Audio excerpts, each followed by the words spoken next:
தமிழ்நாட்டினுடைய சாபக்கேடு வந்து பாத்தீங்கன்னா அரசியல் சாபக்கேடு இதுதான். தமிழர் இனத்திற்காக ஒரு முன்னெடுக்கக்கூடிய அமைப்புகள் இருந்து அவர்களை வந்து சாதி கட்சியாகவும், இதே தெலுங்கு அல்லது கன்னட மக்களாக அவர்கள் பிறமொழியாளர்களா இருந்தா அவர்கள் சமூக நீதியாகவும் பாக்குறது வந்து திராவிட இயக்க கட்சிகளுடைய ஒரு அவலமான பார்வையா இருக்கு. இங்க ஒரு அரசியல் எழுச்சியோ மக்கள் எழுச்சியோ வந்துட்டா அங்க ஒண்ணும் பண்ண முடியாதுக்காக கடைசி நேரத்துல 2009 அதை இங்க ஒரு போராட்டம் வராமல் நீர்த்து போக செய்தது வந்து இங்க உள்ள குறிப்பாக கலைஞர் மு கருணாநிதி அவர்கள் காலத்துல அதை நீர்த்தி போக வச்சுட்டார். திராவிட தலைவர்களாக இருந்தவர்கள் வேற்றுமொழியாளர்கள், அவர்கள் தமிழர்கள் கிடையாது.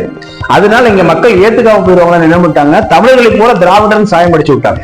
எப்பவுமே திராவிட இயக்கம் திமுக என்னன்னா யாராவது அவங்களை சரியா குற்றம் சாட்டினீங்கன்னா உங்களை வந்து பெண்ணா இருந்தா பாலியல் புகார் சொல்லுவாங்க, ஆணா இருந்தா ஒழுக்கமற்றவன் சொல்லுவாங்க. அந்த ஒரு அற்ப அரசியலை வந்து கையில் எடுத்துட்டு இப்ப வந்து பாமக ராமதாசையா சமூக ஊடகங்கள் வீட்டுல இருந்து அவரை திட்டி வந்து வசைபாடி கொண்டிருக்கிறார். இந்த ஊர்ல நாங்க வந்து எங்களுக்கான உரிமையை உங்ககிட்ட வந்து கெஞ்ச வேண்டியதா இருக்குன்னு கேட்கிறாரு. இதுல என்ன தப்பு இருக்கு? ஆனால் இன்னும் பிசிகாவை பொறுத்த வரைக்கும் வந்து பாத்தீங்க அப்படின்னா அவர்கள் இன்னும் வந்து இந்த திராவிட இதுல இருந்து முழுமையாக வெளிவரல. இப்ப குறிப்பாக ஆம்ஸ்டாங் படுகொலை அப்போ வந்து பாத்தீங்கன்னா பாரதி சொன்னாங்க 1000 உண்டிங்கு சாதி, இதில் அந்நியர் வந்து புகழின நீதி என்று கேட்டார். நாங்க 1000 ஜாதி நாங்க இருக்கும் அடிச்சுக்கோ சேர்ந்துக்கோ, நீ என்னடா எங்களை ஆட்சி ஆள்றது அப்படிங்கிற அந்த கேள்விக்கு இப்ப தற்பொழுது தமிழர்கள் வந்திருக்கிறார். இப்பவும் சொல்றோம், எல்லா மொழிக்காரர்களும் இங்க நல்லபடியா வாழணும், நல்லபடியா மகிழ்ச்சியா இருக்கணும், இணைந்து இசைந்த வாழ்க்கை வாழணும். ஆனால் ஆளும் உரிமை பொறுப்பு தமிழர்களிடம் இருக்க வேண்டும். டிஎன்டிவி தமிழ் ஊடகம், தனித்துவமான தமிழ் ஊடகம். டிஎன்டிவி தமிழ் ஊடகம் பார்வையாளர்களுக்கு வணக்கம். இன்று நாம் சந்தித்து இருக்கக்கூடிய மூத்த பத்திரிகையாளர் விஸ்வா விஸ்வநாத் அவர்கள் தான். வணக்கம் சார். வணக்கம்மா சார். இப்போ தமிழ்நாடு அரசியல் களம் பாத்தீங்கன்னா நிறைய மாற்றத்தை வந்து சந்திச்சுட்டு வருது. குறிப்பா பாத்தீங்கன்னா பாமக தலைவர் ராமதாஸ் வந்து திராவிட வேற்றுமைகளை வந்து நிறைய சாடிட்டு வராரு அப்படின்னு சொல்லலாம். இது வரைக்கும் நீங்க வந்து பாத்தீங்கன்னா அப்படி அவர் பேசல.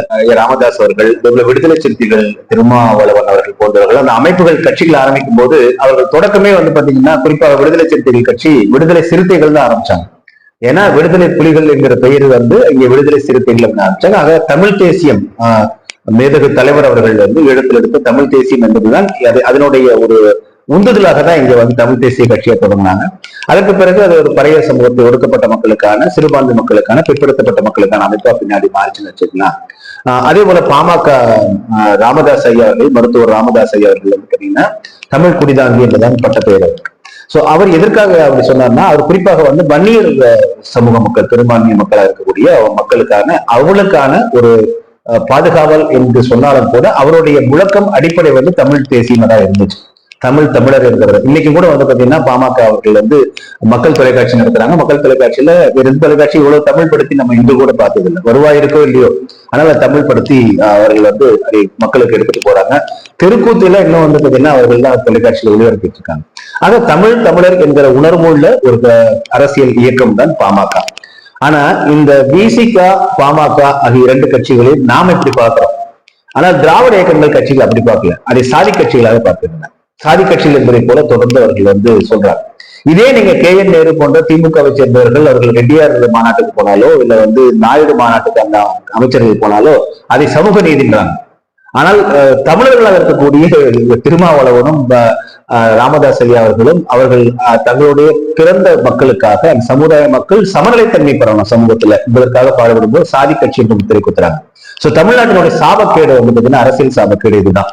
தொடர்ந்து இவங்க வந்து இது போல வந்து யாராவது தங்களுடைய தமிழர் இனத்திற்காக ஒரு முன்னெடுக்கக்கூடிய அமைப்புகள் இருந்தா அவர்களை வந்து சாதி கட்சியாகவும், இதே தெலுங்கு அல்லது கன்னட மக்களாக அவர்கள் பிறமொழியாளர்களா இருந்தா அவர்கள் சமூக நீதியாகவும் பாக்குறது வந்து திராவிட இயக்க கட்சிகளுடைய ஒரு அவலமான பார்வையா இருக்கு. இது 2009 வரைக்கும் யாருக்குமே தெரியல இப்படி பாக்குறது. அவங்க இல்ல திராவிடம்னா தமிழர் தான், தமிழர்களுக்காக தான் பாடுபடுறாங்க அப்படின்னு நினைச்சிட்டு இருந்தோம். கொத்தா முள்ளிவாய்க்கால்ல வந்து 1.5 லட்சம் பேர் கொலை செய்யப்பட்ட போது அதற்கு இங்கே அழுத்தம் கொடுத்திருந்தா நிறுத்தி இருக்கலாம். உண்மை அதுதான். என்னன்னா அந்த இலங்கையினுடைய அரசாங்கம் வந்து எதற்கு பயப்படுனா, தமிழ்நாட்டுல 7 கோடி பேர் மக்கள் அவங்க கொந்தளிச்சு எழுந்துட்டாங்கன்னா தமக்கு சர்வதேச அளவுல பிரச்சனை வந்துடும் அப்படிங்கிற பயம் அவனுக்கு இருந்தது. அதனால கடைசி அதை முடிக்கணும் அப்படிங்கும் போது, ஏன்னா அந்த விடுதலை இயக்கம் என்பது மக்களுடைய இயக்கமாக, மக்கள் ஆதரவு இயக்கமாக இருந்தது. அதனால அவனுக்கு வந்து பிரிக்க முடியல, மக்களையும் இயக்கத்தை பிரிக்க முடியாதனால எல்லாத்தையும் கொள்றான் அப்படின்னு கொல்ல ஆரம்பிச்சிட்டாங்க. இதை இந்திய அமைதிப்படையும் செஞ்சது, அதற்கு பிறகு இலங்கை ராணுவம் செஞ்சது வச்சுக்கலாம்.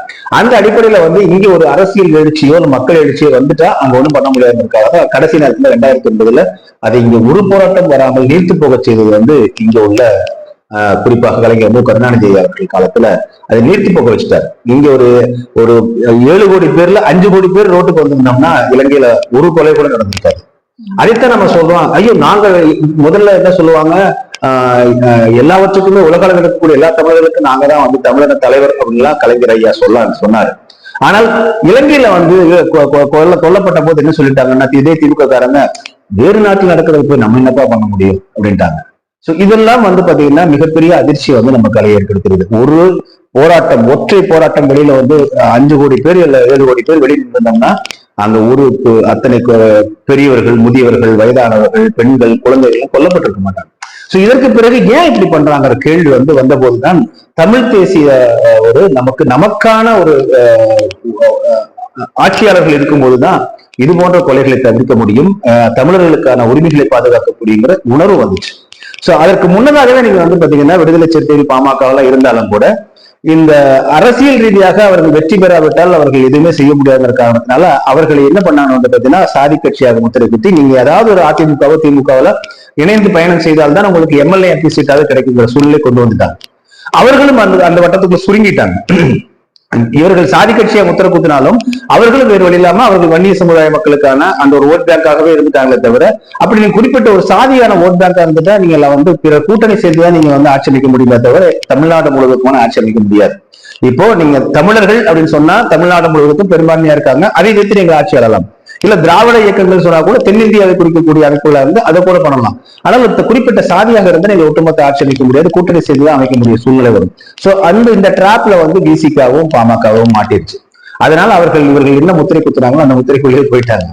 அதனால வந்து யாராவது அதிமுக திமுக முதுகில் சவாரி செய்ய வேண்டிய நிலைக்கு வந்து 2 கட்சி வந்ததுனால இன்னைக்கு அவங்க நிலைமை என்ன இருக்குன்னா அதை விட்டு வெளிவர முடியாத சூழ்நிலை இருக்காங்க. அதனால ஒன்னா அதிமுக இல்ல திமுக இல்ல பாஜக காங்கிரஸ் அப்படி மாறி மாறி எப்படி பயணம் செய்யுது, அவ்வளவுதான் முடியும். ஓட் பேங்க் அவ்வளவுதான் இருக்கு. சோ இந்த சூழ்நிலை வந்து நாம் தமிழர் கட்சி வந்து முழுக்க அவர்கள் வந்து தமிழ் தேசியத்தை முன்னெடுத்து வந்தாங்க. அதனுடைய குறிக்கோள் என்னவா இருந்ததுன்னா தமிழர்களுக்கான தேசியம், தமிழர்களுக்கான தேயம். ஏன்னா தமிழ்நாடு தான். நீங்க இது ரொம்ப பேர் என்னன்னா இது தமிழ் தேசியம் சொன்னாலே நம்ம ஏதோ பெரிய ஒரு பிரிவினைவாதம் பேசுற மாதிரி ஒரு கற்பனையில் இருக்காங்க. நீங்க கேரளால போய் பாருங்க. கேரளா நம்ம அடிக்கடி வாரத்துக்கு நம்ம 5 நாட்கள் கேரளா போயிட்டு வந்துட்டு வந்தீங்க. அங்க இருக்கக்கூடிய மக்கள் இதெல்லாம் சொன்னா சிரிக்கிறாங்க. ஏன்னா தமிழ்நாட்டுல தமிழர்னு சொன்னா என்னடா சொல்லுவீங்கன்னு கேக்குறாங்க. சரிங்களா? இங்க தமிழ்நாட்டுல தமிழர்னு சொன்னா நம்ம மேலைங்களையும் பாக்குறான். என்னடா எங்க ஊர்ல நாங்க வந்து எங்க மொழி அளவு இது யாரு பாக்குறாங்கன்னா இந்த திராவிட இயக்க சிந்தனைகள், திராவிட இயக்கத்தை பாக்குறாங்க. அவங்களுக்கு அப்படி ஊட்டப்பட்டிருக்கு. என்ன காரணம்னா அதுக்கு ஒரு அடிப்படை காரணம் அவங்களுக்கு இருந்துச்சு. திராவிட தலைவர்களாக இருந்தவர்கள் வேற்றுமொழியாளர்கள், அவர்கள் தமிழர்கள் கிடையாது. அதனால இங்க மக்கள் ஏத்துக்காம போயிருவாங்கன்னு என்ன பண்ணிட்டாங்க, தமிழர்களை போல திராவிடன் சாயம் அடிச்சு விட்டாங்க. அதனால ஒரு பெரிய அடையாள குழப்பத்தை கொண்டு வந்தாங்க.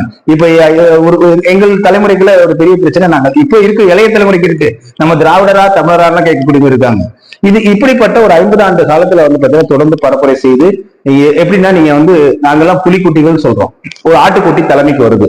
ஆட்டுக்குட்டி என்ன நினைக்குது, நம்மள வந்து தின்றுவானுங்களே. அப்படி என்ன பண்றதுன்னா எல்லா புலிக்குட்டிக்கும் ஆட்டுக்குட்டி பெயிண்ட் அடிச்சு வர்றா அப்படின்னு அடிச்சு விட்டு ஆட்டுக்குட்டி புலிகளை வந்து ஆட்சி ஆண்டா எப்படி இருக்கும்.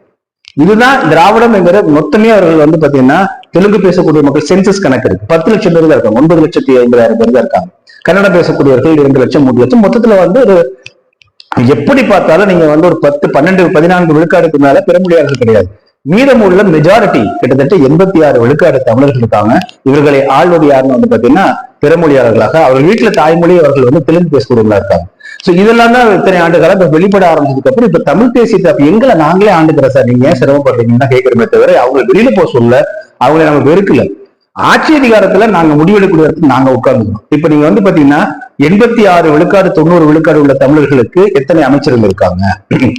வெறுமனே 10 லட்சம் பேர் இருக்கக்கூடியவர்கள் எத்தனை அமைச்சர்கள் இருக்காங்க? இந்த பிரதிநிதித்துவம் தான் இப்ப பேசப்படுது. இந்த அரசியல் தான் பேசப்படணும். தமிழ் தேசிய அரசியல் என்று பேசுறது இந்த அரசியல்.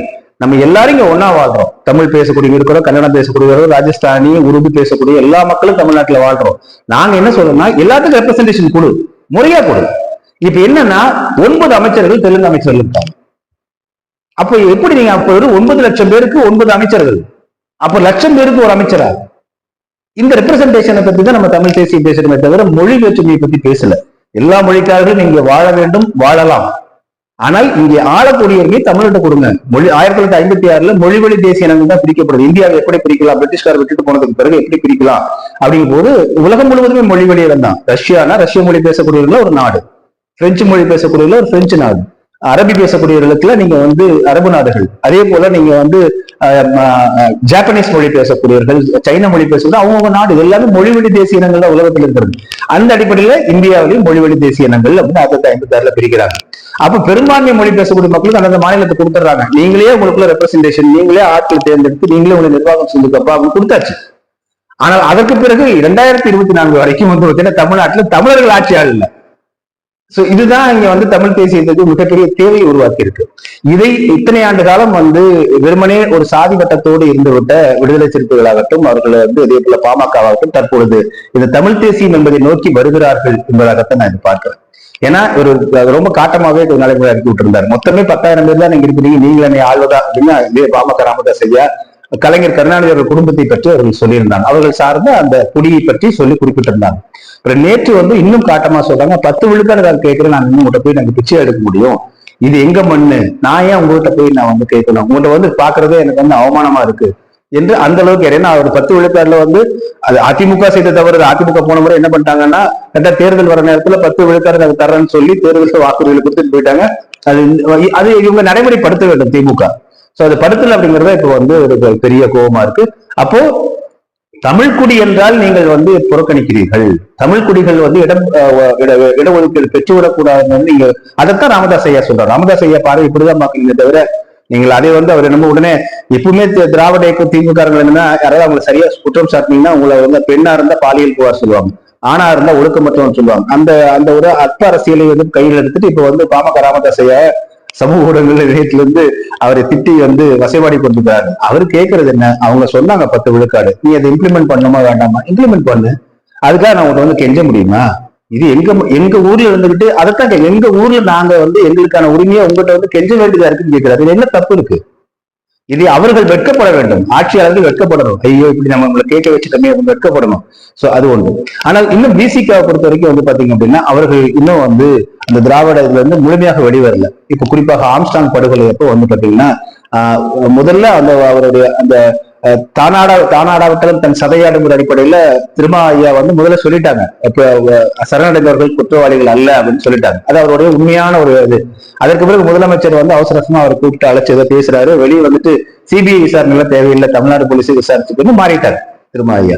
சோ மனம் மாறிட்டாரு. அப்போ இப்ப அந்த வட்டத்தை விட்டு 2 வெளியே வரலன்னு பாக்குறோம். ஆனாலும் இப்ப என்ன ஆயிடுச்சுன்னா இந்த பறையர் சமூக ஆம்ஸ்டாங் படுகொலைக்கு பிறகு பறையர் சமூக பெருங்குடி மக்கள் பாத்தீங்கன்னா பெரும்பான்மையானவர்கள் இந்த திராவிட அரசியல் எப்படி நம்ம இப்படி ஒடுக்கிவிட்டது, அதுல குறிப்பா ஆம்ஸ்டாங் தொடர்ந்து பாத்தீங்கன்னா எல்லா மேடைகளுமே ராமதாஸ் இப்பதான் பேசுறாரு, ஆனா ஆம்ஸ்டாங் எல்லா மேடைகளையும் தொடர்ந்து பேசுறாரு.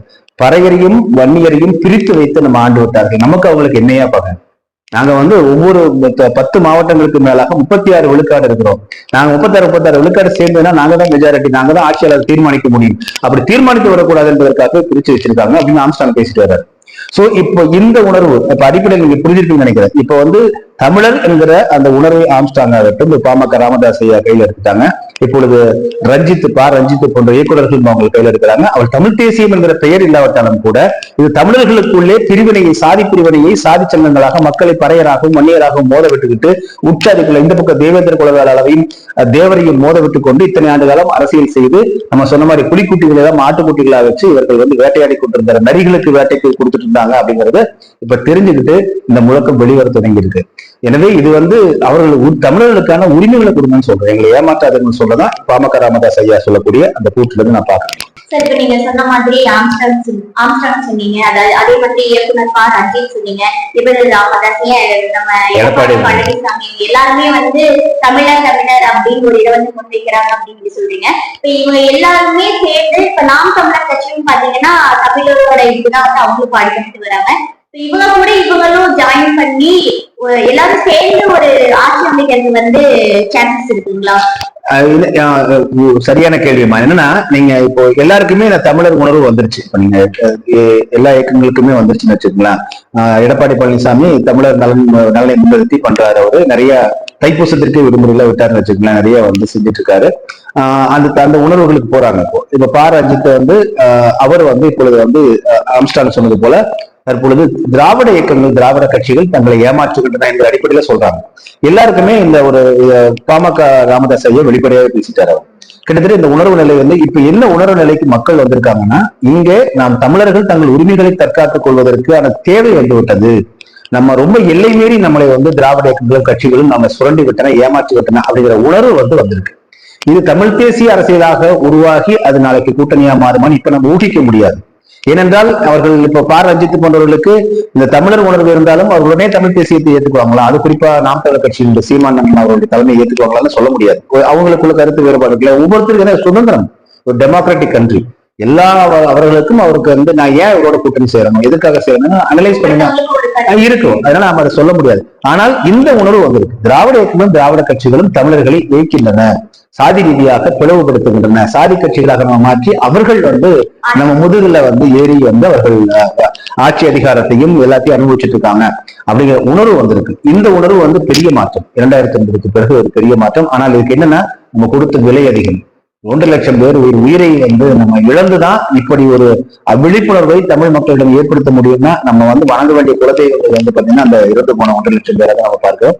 எனவே நம்ம மீண்டும் சொல்றோமா, தமிழ் தேசியம் என்பது பிற மொழியாளர்களுக்கு எதிரானதல்ல. ஏனென்றால் உலகம் முழுவதும் 190 நாடுகளில் தமிழர்கள் வாழ்ந்துட்டு இருக்கோம். 190 நாடுகள்ல அந்தந்த மக்களோடு கலந்துதான் வாழ்ந்துட்டு இருக்கோம். எங்கேயுமே போய் அந்த நாட்டினுடைய அரசியலாக சுரண்டி மக்களை சுரண்டி நம்ம பிழைக்கல.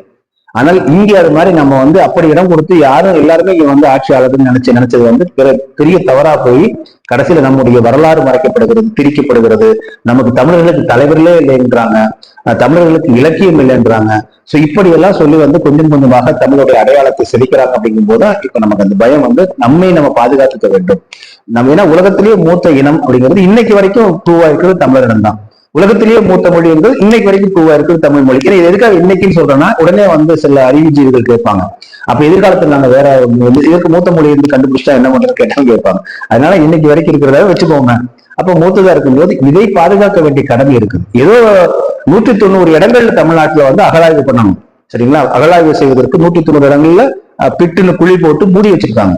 ஒரே ஒரு இடத்த கீழடி மட்டும் பண்ணிட்டு நாங்க ஒட்டுமொத்த தமிழர்களுக்கு நாங்களே தொண்டையை பண்ணிட்டோம், இந்த இடத்துல 2 பானை ஓட்ட காமிச்சிட்டு நாங்கள் வந்து தமிழர்களுக்காக பண்ணிட்டோம் அப்படிங்கிறதுலாம் அது ஏய்ப்பு வேலை. தமிழ்நாடே ஒட்டுமொத்தமா நீங்க ஒரு மியூசியம் தான். உண்மையே சொல்ல போனா தமிழ்நாட்டினுடைய ஒவ்வொரு ஊர்களையும் நாம் தோண்டி எடுத்து அதை எடுத்தோம்னா அகழ்வாய்வு எடுத்துன்னா கீழே உள்ள உலகமே இருக்கு, அது கீழடி போல. அப்படின்னா ஒட்டுமொத்த தமிழ்நாடுமே நீங்க மியூசியமா தான் இருக்கும் இன்டர்நேஷனல் லெவல்ல. என்னால மூத்த குடி என்பதற்கான அத்தனை அடையாளம் இருக்கு. ஆனா நீங்க என்ன பண்ணிட்டாங்கன்னா, சாம்பிள் மட்டும் எடுத்து பார்த்துட்டு மூடி வச்சிடறா உங்களுக்கு தெரிஞ்சுக்க போறான், தமிழோட வரலாறு வெளியே வந்த போது மூடி வச்சிருக்காங்க. அப்ப இப்ப கீழடி மட்டும் வேற வழி இல்லாம கொண்டு வந்து அதே கீழடியில் திராவிட நாகரிகம் சாயம் பூசினாங்க. கடுமையான சண்டைக்கு பிறகு அதை பண்ணாங்க. சங்க இலக்கியங்களை திராவிட இலக்கியங்கள்னு சட்டமன்றத்திலேயே அறிவிச்சிட்டாரு அமைச்சர். இன்னும் அது தமிழருக்கு எனக்கு பேர் இருக்கு, நான் தமிழ் அப்படின்னு பேர் இருக்கு, தமிழர்னு பேர் இருக்கு, எனக்கு இருக்கு இன்னொரு பேரு. அதைத்தான் சொல்லும் போது எனவே இந்த விழிப்புணர்வு வந்திருக்கு. இந்த விழிப்புணர்வு சமூக பண்பாடு ரீதியாக வரணும். கருத்து வேறுபாடுகள் இருக்கக்கூடிய அவர்கள் தமிழர்களுக்குள்ள பாரதி சொன்னான், 1000 உண்டிங்கு சாதி, இதில் அந்நியர் வந்து புகழ் என்ன நீதி என்று கேட்டேன். நாங்க 1000 ஜாதி நாங்க இருக்கும் கூட அடிச்சுக்கோ சேர்ந்துக்கோ, நீ என்னடா எங்களை ஆட்சி ஆள்றது அப்படிங்கிற அந்த கேள்விக்கு இப்ப தற்பொழுது தமிழர்கள் வந்திருக்கிறார்கள் என்பதுதான் நமக்கு இது. இப்போ சொல்றோம், எல்லா மொழிக்காரர்களும் இங்க நல்லபடியா வாழணும், நல்லபடியா மகிழ்ச்சியா இருக்கணும், இணைந்து இசைந்த வாழ்க்கையை வாழணும். ஆனால் ஆளும் உரிமை பொறுப்பு தமிழர்களிடம் இருக்க வேண்டும். இந்த ஒற்றை கோரிக்கை தான் நீங்க தமிழ் தேசியம் என்பது. இதைத்தான் மக்களுக்கு நம்ம சொல்றோம். நன்றி. டிஎன்டிவி தமிழ் ஊடகம், தனித்துவமான தமிழ் ஊடகம்.